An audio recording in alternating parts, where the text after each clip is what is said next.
Late হয়েছে, কতগুলা রুটি বানাইলাম।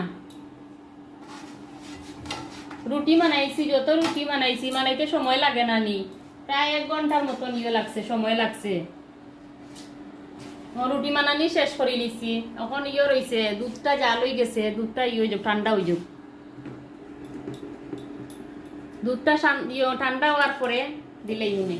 রুটি বানাইতে যে গেদারিং সময় লাগে, খাইতে তো ফট করে খাওয়া যায়, কিন্তু বানানির তো যে কঠিন, দেরি লাগে।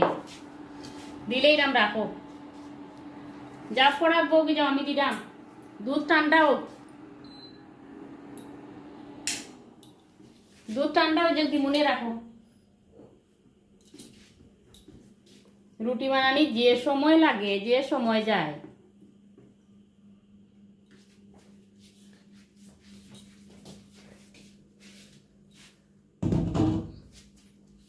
দেখো ফ্যান ছাড়িয়া দেই, দুধ ঠান্ডা হয়ে যাবো ফট করিয়া। দিলেই রাম গো, বা একটু তো অপেক্ষা করো।